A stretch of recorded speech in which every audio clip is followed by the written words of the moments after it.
अब प्रभु का जब मथुरा में आगमन हुआ, भगवान सब काम कर रहे हैं, सभा में जाते हैं, मंत्रियों से मिलते हैं, कामकाज संभालते हैं, किंतु ये सब करने के बाद भी श्री कृष्ण के चेहरे पर एक उदासी निरंतर बनी हुई है, और उस उदासी का एकमात्र कारण है ब्रज का प्रेम। इस मथुरा में कोई कमी नहीं है, दास दासियां वैभव कहो तो वस्तु हाजिर हो जाती है।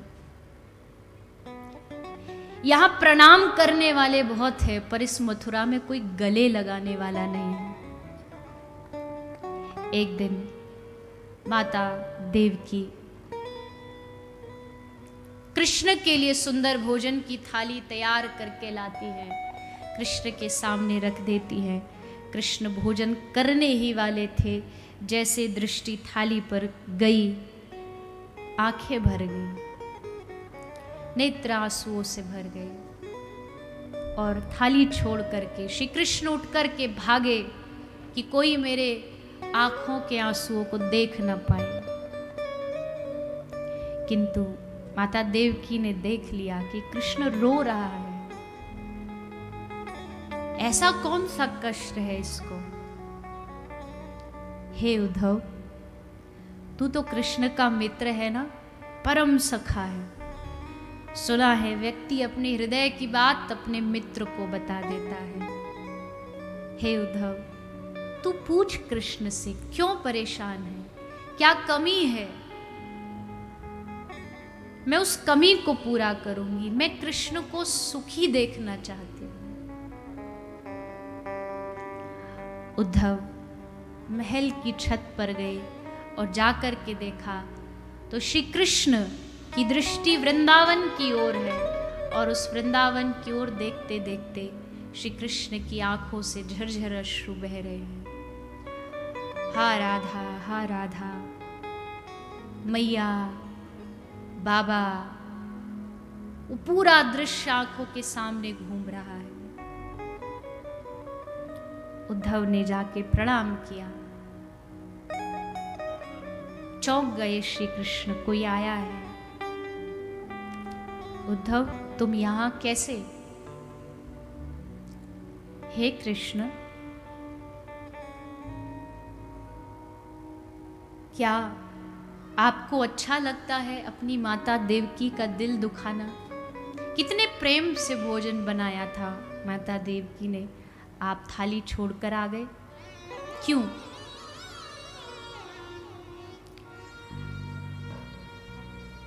हे उद्धव, क्या बताऊं?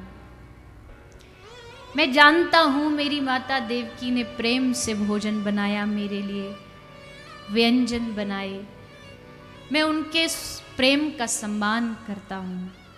पर उद्धव, उस थाली में एक कटोरी में माखन रखा था, और बस माखन देखते ही मुझे अपनी ब्रज की सारी स्मृति आ गई। मैं कैसे एक कटोरी माखन के लिए भागता था। मेरी माँ यशोदा लाखों नौकर चाकर होने के बाद भी प्रातःकाल उठ जाती, उसे पूरी रात नींद नहीं आती थी। इस सुबह कन्हैया उठते ही माखन मांगेगा। क्या बताऊं, उस माखन को देखते ही ब्रज की याद आ गई। अरे कृष्ण, आप ब्रज को भूल क्यों नहीं जाते? क्या है ऐसा ब्रज में जो आप उसी को याद करते रहते हैं? मथुरा में कोई कमी है आपके लिए? हाँ, कोई कमी नहीं है। पर उद्धव, मैं तुझे कैसे समझाऊं? ये प्रेम का पाठ कैसे तुझे बताऊं कि उधो मोहे ब्रज बिसरत नाही। ऐसा नहीं कि मैंने प्रयास नहीं किया उद्धव, कईयों बार प्रयास किया, पर जैसे प्रयास करता हूँ, आंखें बंद करता हूँ, आंखें बंद करते ही मुझे उस रोती हुई गैया के उस बछड़े की याद आ जाती है, जो रोते रोते मुझसे पूछ रहा था कि हे कृष्ण, तुम वापस कब आओगे? क्यों जा रहे हो? हे कृष्ण, तुम्हारे बिना हमारा जीवन निष्प्राण है। कैसे श्वास लेंगे हम ब्रजवासी, कैसे जिएंगे हम ब्रजवासी। मैं कैसे भुला दूं उस प्रेम को उद्धव। एक रात, एक समय का भोजन ना करूं तो मैया पूरी रात जागती थी, सारे ब्रज के वैदों को बुला लेती थी। मेरे कन्हैया को कुछ हो गया, मेरे लाला को कुछ हो गया, कैसे भुलाऊं। उद्धव, हर श्वास के साथ ब्रज की याद आती है, किंतु ये मजबूरियां, ये कर्तव्य, इन्होंने मुझे पकड़ रखा है, जकड़ रखा है। चाह करके भी जा नहीं सकता उद्धव। बहुत इच्छा करती है सब छोड़ दूं, पर नहीं जा सकता। उद्धव, तुम मेरा एक काम करोगे? हाँ हाँ कृष्ण, कहिए ना, क्या सेवा बताइए। उद्धव, तू ब्रज चला जा। अरे प्रभु, मैं ब्रज, आप जानते हैं ना, मैं बृहस्पति का शिष्य हूं। मेरे एक एक शब्द को समझने के लिए बुद्धि चाहिए। ये गांव के लोग क्या समझ पाएंगे, मेरी भाषा भी इनको समझ नहीं आएगी। कृष्ण हंसने लगे। उद्धव, तू अभी जानता क्या है, बड़े बड़े से बड़ा वेदज्ञ भी, बड़े से बड़ा तपस्वी सन्यासी भी ब्रज में आके इन गोपियों की चरणों की धूल मांगता है। नारद जैसा भक्ति के आचार्य श्री नारद जी, पूरा भक्ति सूत्र में गोपियों की चर्चा। उद्धव, चला जा और प्रयास करना, थोड़ा सा सरल भाषा में समझाना। थोड़े भोले हैं मेरे ब्रजवासी। हाँ कन्हैया, आप चिंता मत करो। जा रहे थे उद्धव, अपने पास की पीताम्बरी दे दी, ये ले जाओ। पूछेंगे क्या पहचान है तुम्हारी कि तुम कृष्ण के मित्र हो, और तुम ये दिखा दोगे। मेरी मुकुट, मेरा मोर पंख ले जाओ, मेरी बांसुरी ले जाओ, और अंत में अपने गले की माला पुष्पों की उतार के भी इसको ले जाना, और इसको जाकर के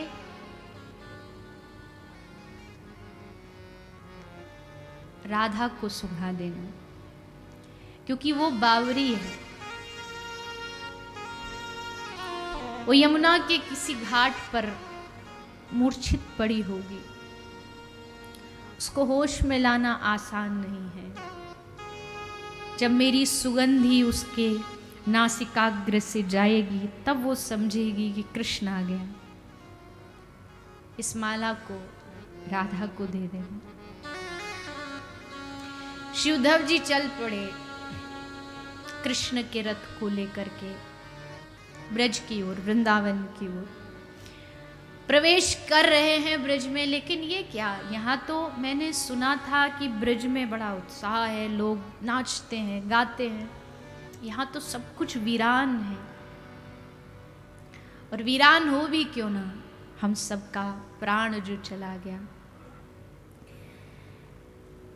बड़ा प्यारा प्रसंग है, अगर इसमें प्रवेश कर गए तो फिर निकल नहीं पाएंगे, क्योंकि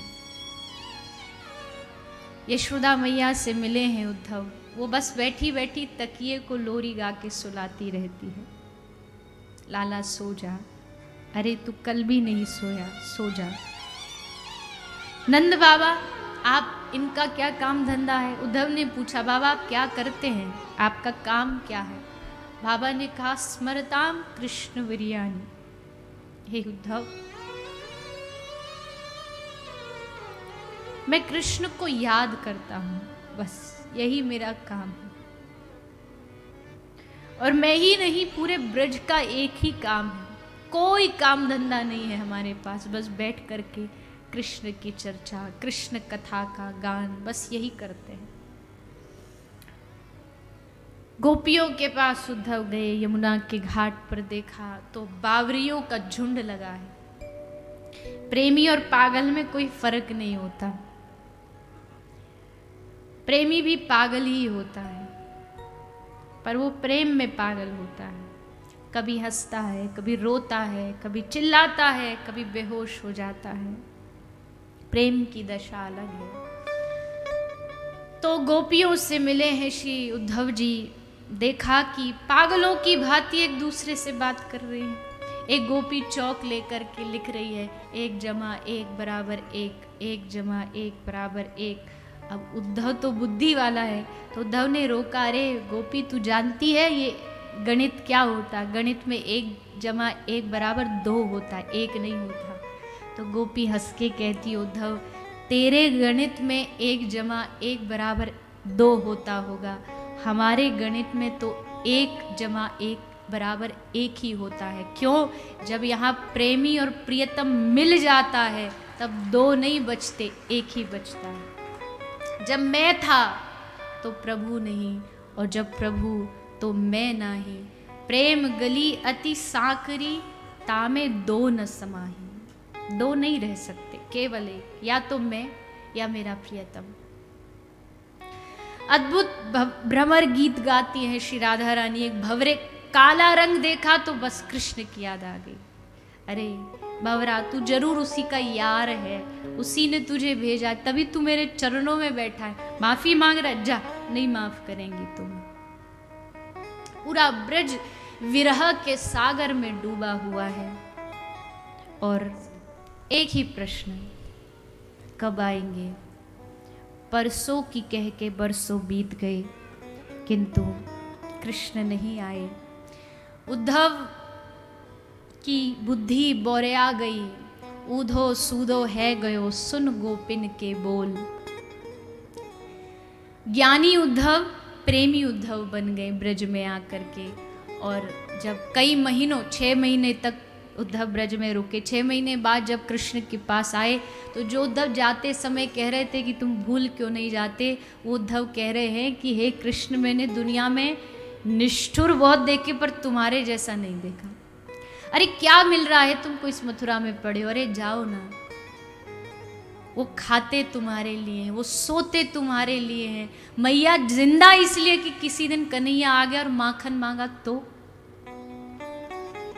तब कृष्ण ने कहा, हे उद्धव, ये जो तूने देखा ये सब मेरी बाह्य लीला है, अब तू जो आंतरिक लीला है वो देख। आंख बंद किया तो देखा, जहाँ मैया सुला रही थी तकिए को, वहाँ तकिया नहीं था, वहाँ सचमुच कृष्ण सोया था। यमुना के घाट पर जो गोपियाँ बैठी बैठी लिख रही थी, नाच रही थी, वहाँ सचमुच कृष्ण खड़े थे। कहा, उद्धव, मैं दुनिया छोड़ सकता हूँ, लेकिन मैं अपने ब्रज को नहीं छोड़ सकता। पाषाण पर खड़े होकर के कृष्ण ने नंद बाबा की सौगंध खाई है कि मैं ब्रजवासियों को नहीं भूलूंगा। कैसे भूल सकते हैं? और वो द्वापर नहीं, कली काल में भी ब्रज में आज भी कृष्ण विराजमान है, छोड़ ही नहीं सकते। नित्य लीला आज भी होती है। जो महापुरुष वहाँ विराजते हैं, संत, वो चिंतन में उन सब लीलाओं का दर्शन करते हैं।